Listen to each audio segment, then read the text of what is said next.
fait, c'est l'histoire d'un vécu. Pourquoi un personnage se met à peindre et à dessiner et surtout le pourquoi il part sur cette direction qui est par exemple un figuratif, disons, expressionniste, voilà, dans cette mouvance-là, figuratif, expressionniste, etc.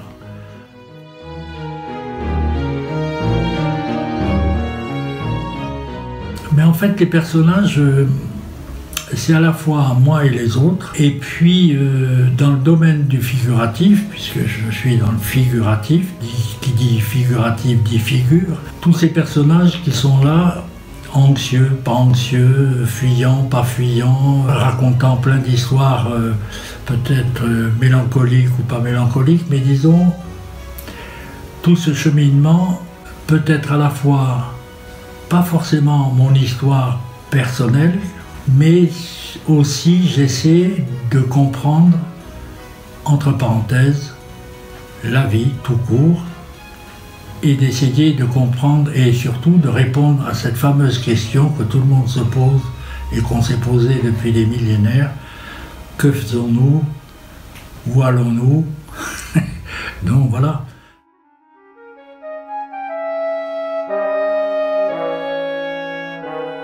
J'ai utilisé ce procédé qui est un procédé extrêmement ancien, puisque les primitifs l'utilisaient. En fait, il faut partir de ce postulat, le ciel et la terre.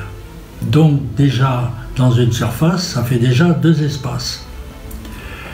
On peut créer, pour ceux qui croient, le troisième espace qui est l'enfer, donc ça fait déjà un troisième espace. Et comme ces gens peignaient sur bois des éléments assez petits, et ils racontaient l'histoire de Jésus, etc., donc ils avaient multiplié les espaces qui étaient le ciel, la terre, l'enfer. Et en fait, j'ai réutilisé ce procédé, c'est-à-dire en multipliant les espaces, mon histoire pouvait être élargie, et le spectateur pouvait butiner comme ça dans la toile et découvrir à la fois des paysages, d'autres portraits, et ainsi de suite. Et donc la thématique de la toile pouvait être déjà plus ample dans sa formulation et présenter d'autres lectures.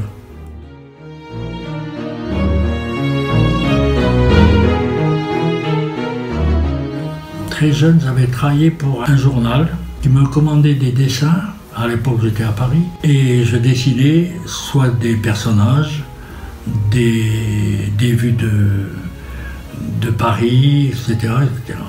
Et effectivement, j'étais obligé de noter forcément le lieu, l'heure et ce qu'il représentait.